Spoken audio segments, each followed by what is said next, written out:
Hello दोस्तों, Drishti IAS के news on map PT revision programme में आप सभी का स्वागत है।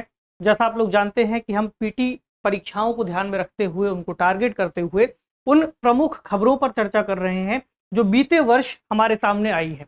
इसके अलावा उस दौरान हमने उन खबरों को अलग अलग स्तर पर सवालों के माध्यम से फ्रेम किया था और आपको उसका अभ्यास मानचित्रों पर कराया था। अब उसी से जुड़े हुए जो और अभ्यास प्रश्न बन सकते हैं उनको हम यहाँ पर डिस्कस करेंगे। आज ये एपिसोड 2 है इसका, और इसका पहला एपिसोड भी आ चुका है। अगर आपने नहीं जाकर के देखा है तो देख लीजिए, और कोशिश करेंगे कि इसकी भी आपको पीडीएफ वगैरह उपलब्ध करवाई जाए। चलिए तो शुरू करें पहले प्रश्न और पहली खबर से, जो कि जुलाई 2022 से संबंधित है। तो जुलाई 2022 में इंडोनेशिया के बाली में आपको याद होगा G20 के विदेश मंत्रियों की एक बैठक हुई थी, जहां भारतीय विदेश मंत्री एस जयशंकर ने भी हिस्सा लिया था। इसकी थीम रखी गई थी building a more peaceful, stable and prosperous world together. तो थीम भी पूछी जा सकती है, इसको याद रखिए। अब आते हैं प्रश्न पर। निम्नलिखित में से देशों का कौन सा समूह G20 देशों का है?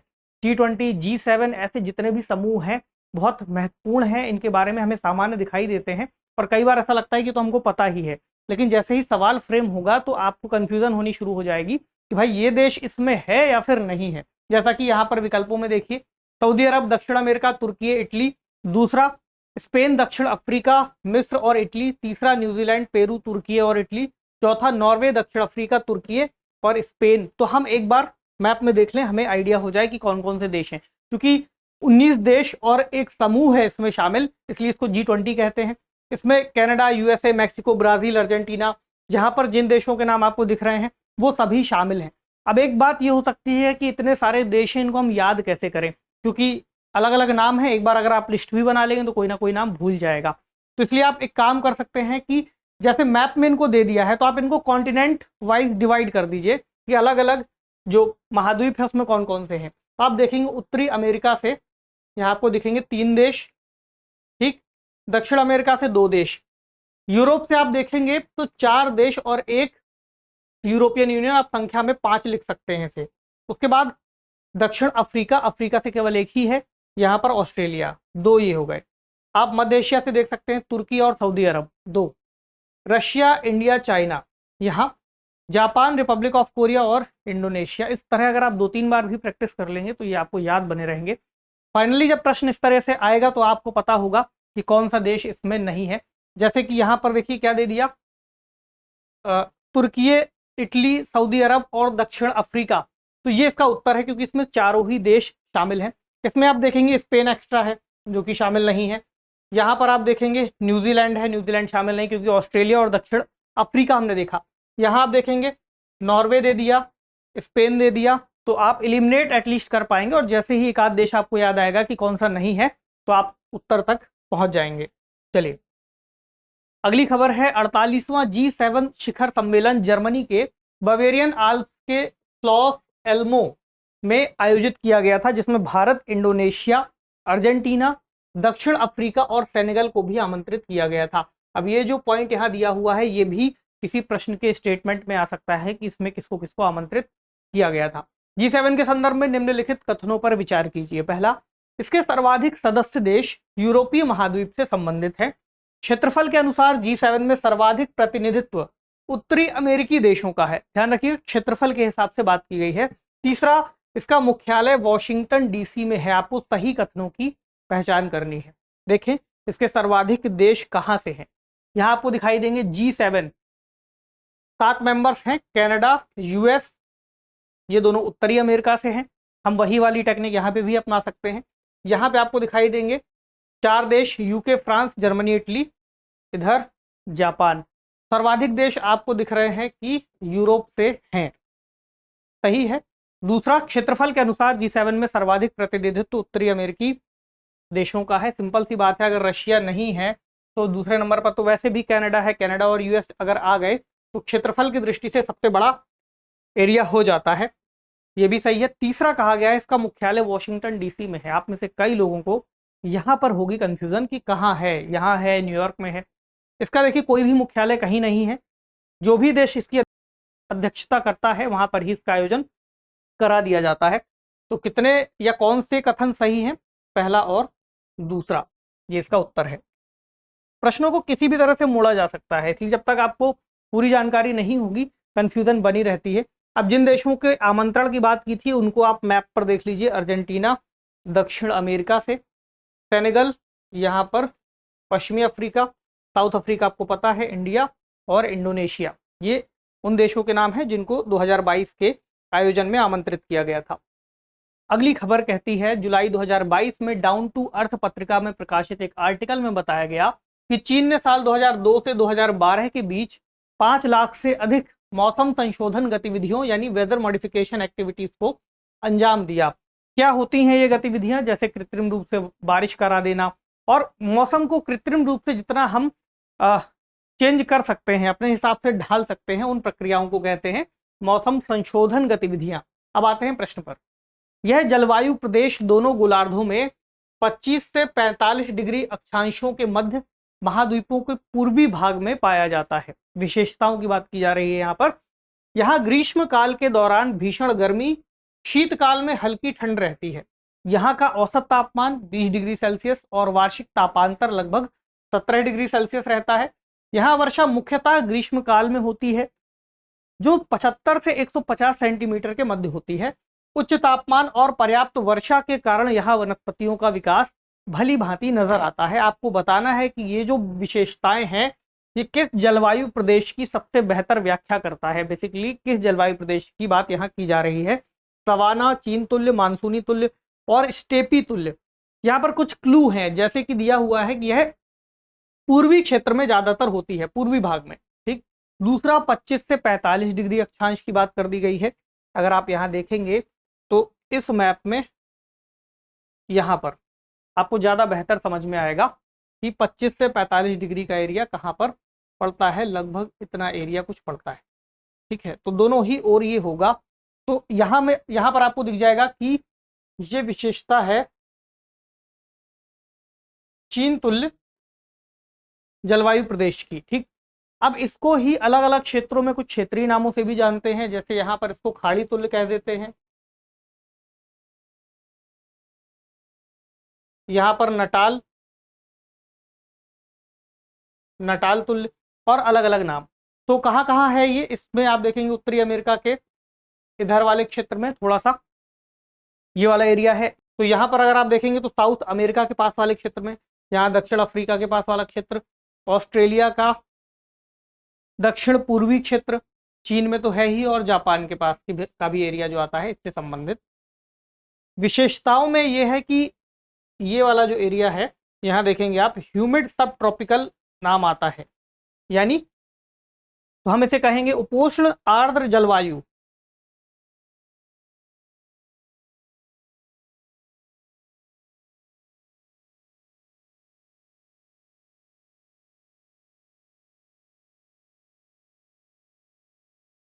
इसका उत्तर है ऑप्शन बी, यानी जो भी विशेषताएं यहाँ दी हैं ये चीन तुल्य जलवायु प्रदेश से संबंधित हैं।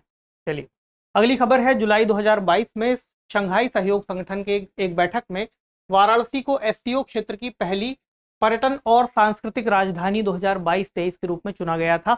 महत्वपूर्ण हो सकता है, कहीं पर भी स्टेटमेंट का यूज हो सकता है। निम्नलिखित युग्मों पर विचार करना है। शहर दिए हैं, देश दिए हैं। यहाँ दिया हुआ है दुशांबे, आगे Tajikistan, Samarkand Turkmenistan, Bishkek Kyrgyzstan और ताशकंद उज्बेकिस्तान। आपको इसमें यह बताना है कि कौन कौन सी युग्म यहाँ सुमेलित हैं, यानी कि सही लिखा हुआ है। देश और शहर, दुशांबे ताजिकिस्तान देख लेते हैं यहाँ पर। तो ये वह क्षेत्र है जहाँ पर ये सभी मध्य एशियाई देश मौजूद हैं। यहाँ पर आपको दिख जाएगा उज्बेकिस्तान की राजधानी है ताशकंद, और समरकंद शहर भी यही है। तो ताशकंद और समरकंद की बात आएगी, उज्बेकिस्तान में है। ये वाला सही है, ये वाला गलत है। चलिए तो अब आगे देखें। किर्गिजिस्तान में है बिश्केक और ताजिकिस्तान की है दुशांबे। दुशांबे सही है, बिश्केक किर्गिजिस्तान सही है। यहाँ पर जो गलत है वो केवल 2 है। कितने युग्म पूछा है सही है? तो 3 युग्म यहाँ पर सही है और 1 युग्म गलत है। ऑप्शन सी में इसका उत्तर है, केवल 3 युग्म सही। अगली खबर, जुलाई 2002 में एक्ट ईस्ट नीति को आगे बढ़ाने के लिए 3 दिनों का नॉर्थ ईस्ट इंडिया फेस्टिवल 2022 का दूसरा संस्करण आयोजित किया गया। और कहाँ किया गया? थाईलैंड की राजधानी बैंकॉक में इसका आयोजन किया गया। पूछा जा सकता है कि कहां पर यह आयोजन संपन्न हुआ था। प्रश्न क्या है? निम्नलिखित कथनों पर विचार कीजिए। पहला, दक्षिणी चीन सागर में अपने हितों की रक्षा के लिए भारत को इंडो चाइना क्षेत्र तक पहुंच बढ़ाना जरूरी है। दूसरा, भारत से मलय प्रायद्वीप के अंतिम छोर तक सड़क मार्ग से यात्रा करने के लिए या जाने के लिए थाईलैंड से अनिवार्यतः गुजरना होगा। सही कथन पूछा गया है कि कौन सा या कौन से है। इस लाइन में लिखा हुआ है कि इंडो चाइना क्षेत्र, तो एक बात ये आती है कि क्षेत्र है कहां पर? ये है चीन, ये आपको भारत का हिस्सा दिख रहा है उत्तर पूर्वी, और इसका जो दक्षिणतम, चीन के अगर आप दक्षिण में आएंगे तो यहाँ पर कुछ देशों का नाम है, लाओस, वियतनाम, कंबोडिया। तो ये जो क्षेत्र है ये इंडो चाइना क्षेत्र के अंतर्गत आता है। याद रखिएगा, अगर आपने वर्ल्ड हिस्ट्री पढ़ी है तो इस क्षेत्र की चर्चा की जा चुकी है वहां पर। तो इंडो चाइना क्षेत्र के अंतर्गत ये देश आते हैं। तो ये बात सही है कि भारत को चीन को काउंटर करने के लिए इन देशों के साथ मैत्रीपूर्ण संबंध बढ़ाने चाहिए, बढ़ा भी रहा है। हमने वियतनाम को ब्रह्मोस के लिए एक समझौता किया है कि हम आने वाले समय में वियतनाम को ब्रह्मोस मिसाइल देंगे। इस इंडो चाइना क्षेत्र के अंतर्गत ही आता है मलय पेनिनसुला या मलय प्रायद्वीप। तो इसमें क्या कहा गया है कि भारत से मलय प्रायद्वीप के अंतिम छोर तक सड़क मार्ग से जाने के लिए थाईलैंड से अनिवार्यतः गुजरना होगा। जब आप देखेंगे यहाँ पर तो मलय प्रायद्वीप में अगर कोई भारत से आता है तो यहाँ तक तो म्यांमार का हिस्सा है, फिर यहाँ पर एक पतली पट्टी थाईलैंड की है और अंत में यहाँ पर सिंगापुर तक जाया जा सकता है। तो यहाँ पर ये बात सही है कि थाईलैंड से अनिवार्यतः गुजरना ही होगा अगर वह सड़क मार्ग से जाना चाहता है। तो कौन सा कथन सही है? ऑप्शन सी, दोनों ही कथन सही है यहाँ पर। ठीक है। और वैसे भी ये वाला क्षेत्र जो है दक्षिण पूर्वी एशिया और दक्षिण एशिया, ये वाले देश बहुत महत्वपूर्ण होते हैं हमारी एक्ट ईस्ट नीति के तौर पर भी। प्रश्न क्या है? पिछले वर्ष ग्रीष्म ऋतु में यूरोप के विभिन्न देशों में वनाग्नि की घटनाएं व्यापक पैमाने पर देखने को मिली, जिससे पर्यावरणीय त्रासदी घोषित किया गया। सिंपल सी बात है, अगर वहां पर इतनी वनाग्नि हो रही है तो आपसे ये प्रश्न पूछा जा सकता है कि क्या कारण हो सकते हैं कि उस क्षेत्र में वनों में लगने वाली जो आग है उसकी घटनाएं बढ़ती जा रही हैं। प्रश्न में भी कुछ ऐसा ही है। दक्षिणी यूरोप में ग्रीष्मकालीन वनाग्नि की तीव्रता को बढ़ाने में भूमध्य सागरीय जलवायु की भी भूमिका अधिक प्रभावी है। दूसरा, यूरोप में ग्रीष्मकालीन वनाग्नि की घटनाओं की आवृत्ति और तीव्रता दक्षिण से उत्तर की ओर जाने पर बढ़ती है। इन दोनों में से आपको ये पहचानना है कि क्या बात यहाँ पर सही है। बेसिकली कारणों में आपको जब जाना है तब आपको पता चलेगा। तो भूमध्य सागरीय जलवायु की भूमिका अधिक है। इस बात में ये बात निहित है कि आपको थोड़ा सा आइडिया ये हो कि भूमध्य सागरीय जो जलवायु है उसकी क्या विशेषता है, यहाँ आपको दिख जाएगी। तो 30 डिग्री नॉर्थ से 45 डिग्री नॉर्थ के आसपास, इसी तरह यहाँ 30 डिग्री साउथ से 45 डिग्री साउथ तक जो क्षेत्र आएगा फिर वो भूमध्य सागरीय क्षेत्र होगा। भूमध्य सागरीय क्षेत्र की विशेषता ये है, यहाँ पर ग्रीष्म ऋतु के दौरान वर्षा नहीं होती है या बहुत कम होती है और शीत ऋतु के दौरान वर्षा होती है। ये एक कारण हो सकता है कि जैसे ही गर्मी बहुत ज़्यादा बढ़ेगी और बारिश ना होने के चलते फिर जो आग की घटनाएं हैं वो और ज़्यादा बढ़ जाती हैं। ये कारण है, ये बात ठीक है यहाँ पर जो लिखी हुई है। दूसरा कहा गया है कि इसकी जो आवृत्ति और तीव्रता है दक्षिण से उत्तर की ओर जाने पर, यानी अगर आप इस दिशा में जाएंगे यूरोप में तो ये बढ़ती है। तो ऐसा नहीं है कि बढ़ती है, खासकर दक्षिण से अगर आप उत्तर की ओर जा रहे होंगे तो बढ़ेगी नहीं।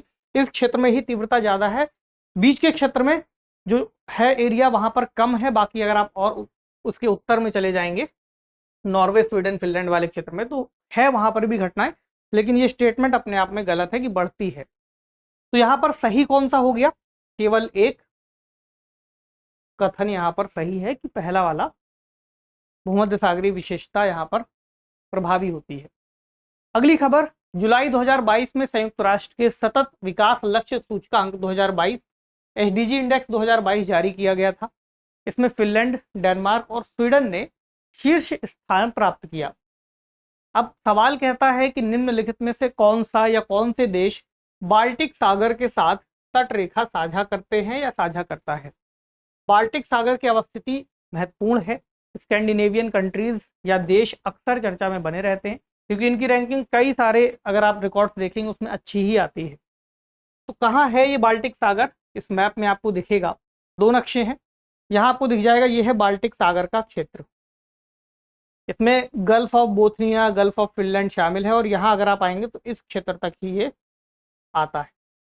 अब इसमें नॉर्वे, स्वीडन, नॉर्वे तो है ही नहीं, नॉर्वे इस क्षेत्र को कवर नहीं करता। अगर आप देखेंगे स्वीडन आता है लेकिन यहाँ विकल्प में स्वीडन का जिक्र नहीं है। नीदरलैंड, बेलारूस और पोलैंड। बेलारूस को अगर आप देखेंगे यहाँ पर है, ये लैंडलॉक कंट्री है, यानी भू आबद्ध देश है। ठीक, नीदरलैंड कहाँ है? नीदरलैंड आपको यहाँ मिलेगा, जिसका बाल्टिक सागर से सीधा कोई संबंध नहीं है। उसके बाद बचा पोलैंड। तो ये बात सही है कि पोलैंड की सीमा इसको बाल्टिक सागर से लगाती है। कौन कौन से देश हैं जो लग रहे हैं, बेसिकली यहाँ देख लें मोटे तौर पर, तो जर्मनी है, पोलैंड है, यहाँ रूस का एक क्षेत्र है कालिनिनग्राद, वो लग रहा है, लिथुआनिया, लातविया, एस्टोनिया, यहाँ फिनलैंड और स्वीडन। ये कुछ प्रमुख क्षेत्र हैं जो सीधे सीधे बाल्टिक सागर से लगते हैं। और यहाँ पर डेनमार्क का भी हिस्सा आ जाएगा इस क्षेत्र से। कौन कौन से नहीं हम एलिमिनेट कर दें, केवल एक है, तो सही कूट का चुनाव करके हमें बताना है कि कौन कौन से साझा कर रहे हैं। तो केवल 4 ऑप्शन डी में दिया हुआ है इसका सही उत्तर। चलिए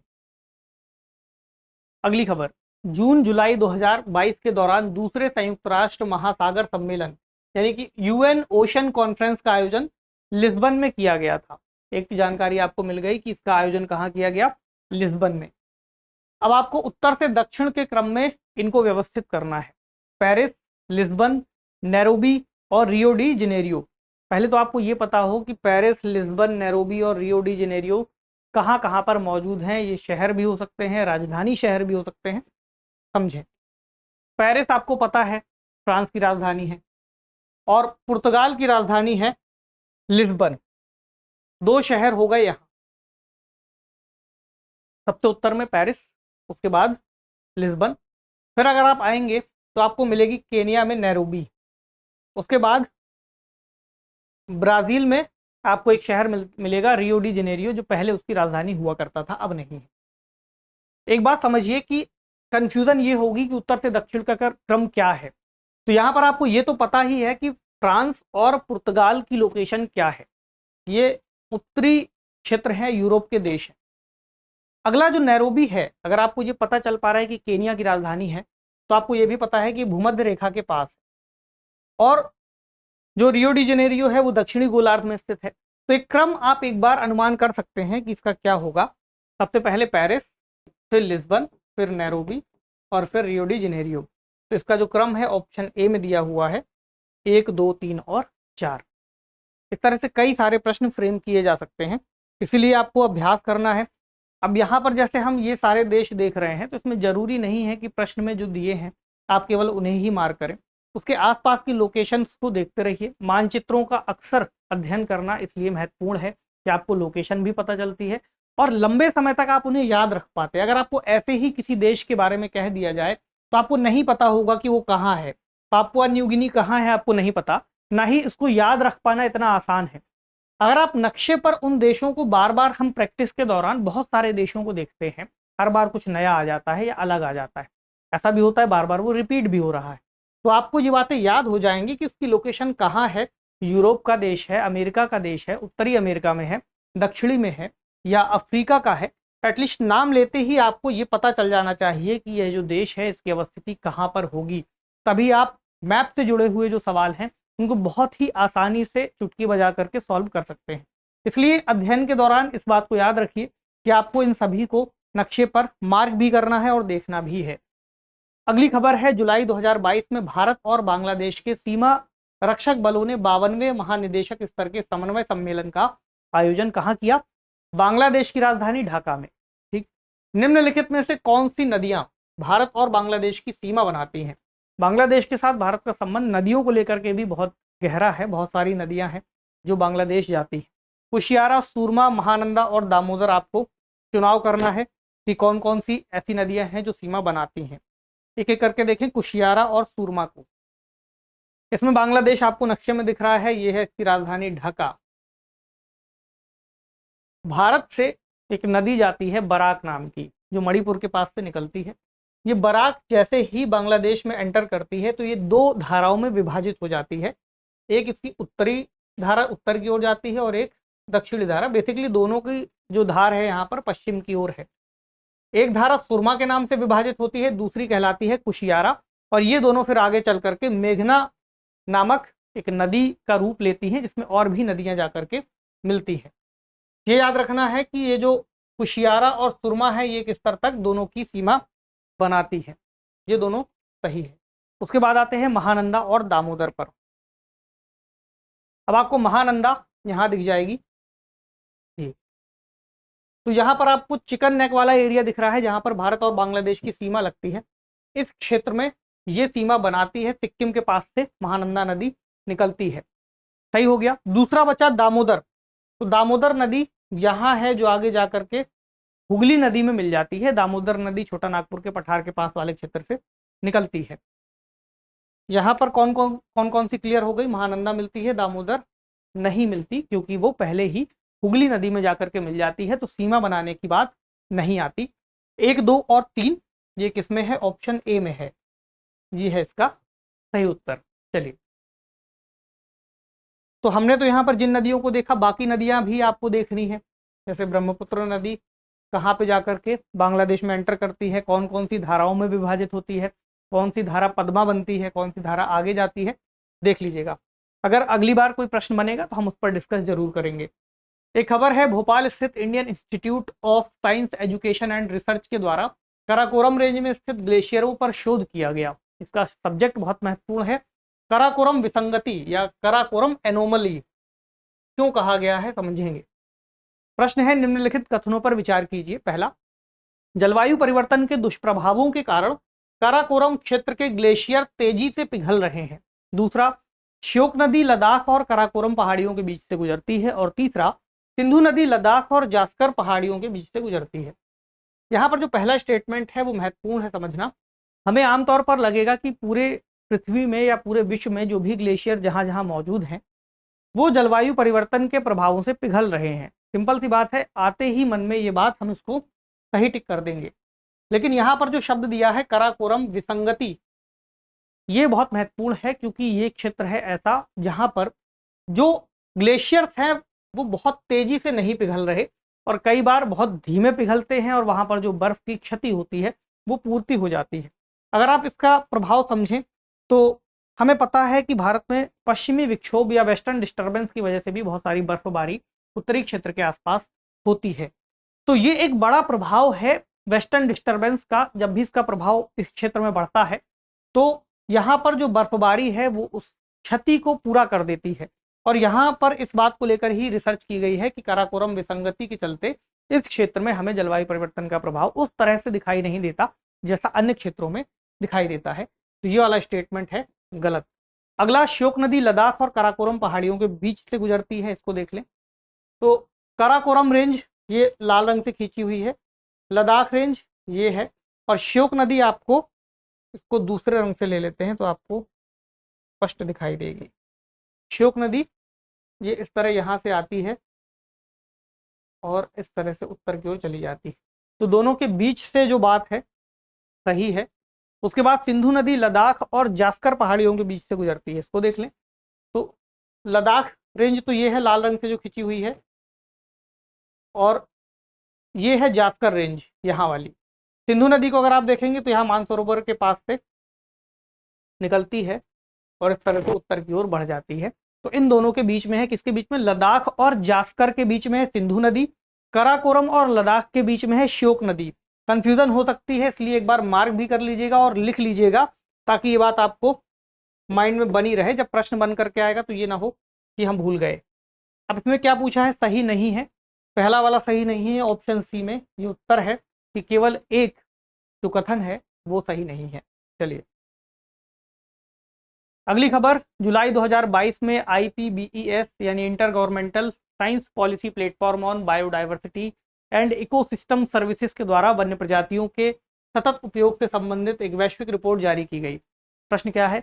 भारत में जैव विविधता के संदर्भ में निम्नलिखित कथनों पर विचार कीजिए। महत्वपूर्ण है।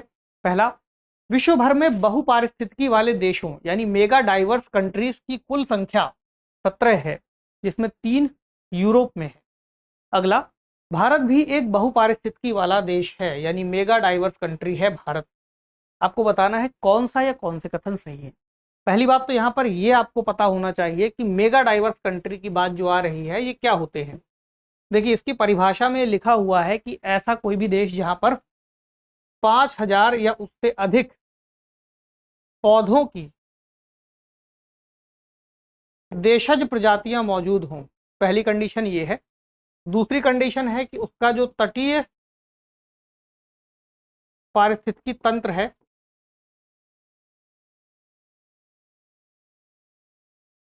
वो मौजूद होना चाहिए, यानी मरीन जो सिस्टम है, लाइफ सिस्टम, वो मौजूद हो।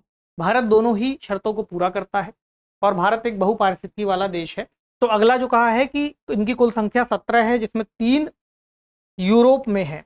आपको यह दिख जाएगा कौन कौन से देश हैं इसमें शामिल।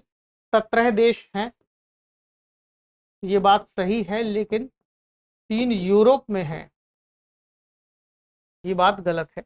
आपको यहाँ दिख रहा होगा कि एक भी देश शामिल नहीं है।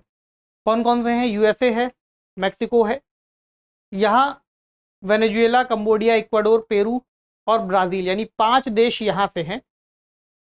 वही वाली मेथड आप यहाँ भी अपना सकते हैं। 2 देश यूएस और मैक्सिको हैं, इसमें कनाडा नहीं है, याद रखिएगा। यूरोप से कोई भी देश नहीं है।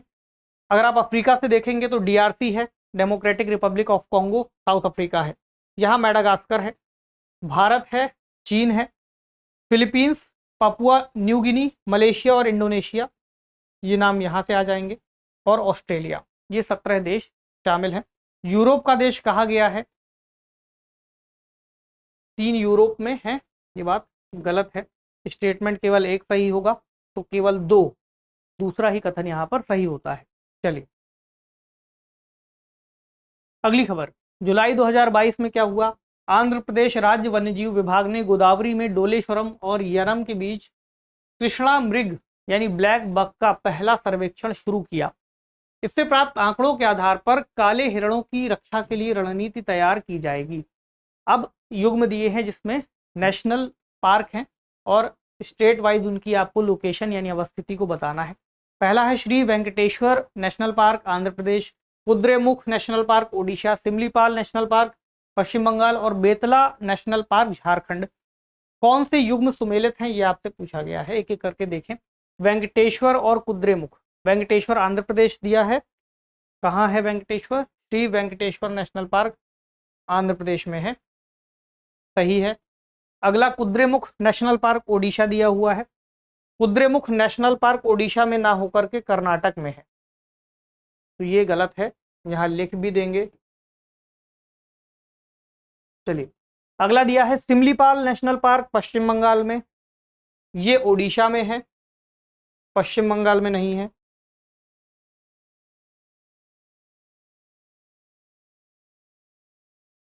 अगला बेतला नेशनल पार्क झारखंड में है, ये बात सही है, ये यहाँ है। और यहाँ पर ही एक टाइगर रिजर्व भी आता है इसी के अंतर्गत। आपको कमेंट सेक्शन में बताना है कि कौन सा टाइगर रिजर्व है जो बेतला नेशनल पार्क के अंतर्गत आता है। कमेंट बॉक्स में लिख करके बताइए, चाहे तो गूगल आप कर सकते हैं, लेकिन उत्तर आपको देना है। तो इसमें कौन से सुमेलित हैं? पहला और चौथा, यानी विकल्प बी में इसका सही उत्तर मौजूद है। चलिए अब अगली खबर है। जुलाई 2022 में केंद्रीय गृह मंत्री अमित शाह ने जम्मू कश्मीर के श्रीनगर में संगमरमर से बने दार्शनिक स्वामी रामानुजाचार्य की प्रतिमा स्टैच्यू ऑफ पीस का अनावरण किया है। तो ये भी एक इम्पॉर्टेंट बात है कि ये जो स्टैच्यू ऑफ पीस है किससे संबंधित है, तो स्वामी रामानुजाचार्य से संबंधित है। अब आपको बताना है, इसमें प्रश्न में दिया है हाल के वर्षों में स्थापित निम्नलिखित प्रतिमाओं की अवस्थिति को उत्तर से दक्षिण के क्रम में व्यवस्थित करना है। Statue of unity, statue of peace और स्टैच्यू ऑफ इक्वालिटी, ये दोनों ही रामानुजाचार्य की ही हैं।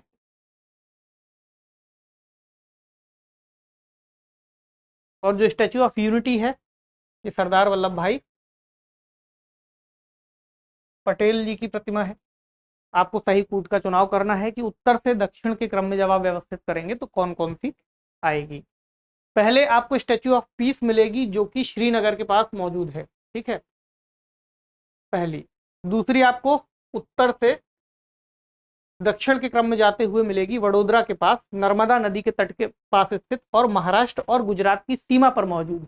तीनों ही बातें याद रखिएगा, वडोदरा के निकट, यहां पर नर्मदा नदी और दोनों की सीमा के पास, लेकिन गुजरात में स्थित है स्टैच्यू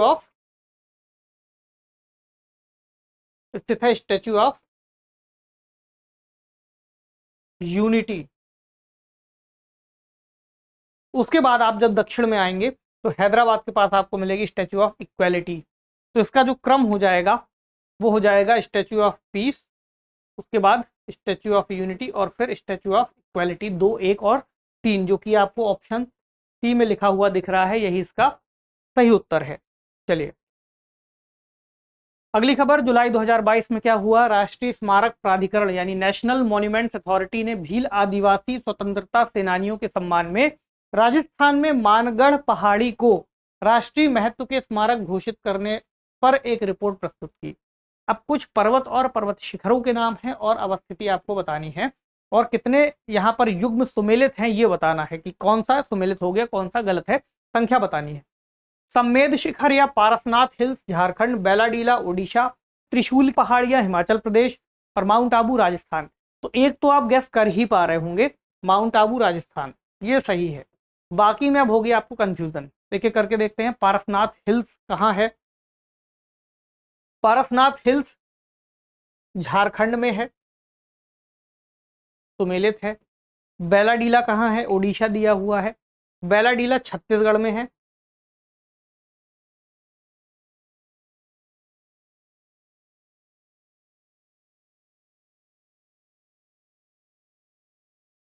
अगला दिया हुआ है त्रिशूल की पहाड़ियां हिमाचल प्रदेश, तो ये त्रिशूल की पहाड़ियां उत्तराखंड में है ना कि हिमाचल प्रदेश में, ये गलत है।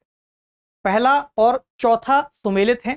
कितने कथन हो गए यानी कितने स्टेटमेंट हैं, 2 स्टेटमेंट यानी 2 युग्म सही हैं। ऑप्शन बी में इसका उत्तर दिया हुआ है। तो इस मैप में आपको इन चारों की लोकेशन मिल जाएगी, जिसके हिसाब से आप समझ पाएंगे कि कहां पर कौन सी चीज या कौन सा शिखर मौजूद है।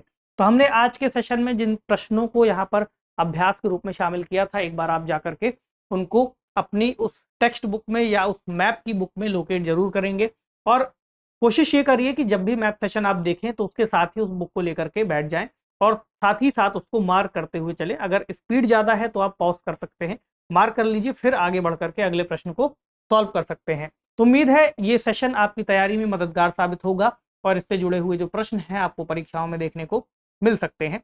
तो हमें कमेंट बॉक्स में जरूर लिखिएगा कि सेशन आपके लिए कितना मददगार साबित हो रहा है। पढ़ते रहिए, अपना ख्याल रखिए, शुक्रिया।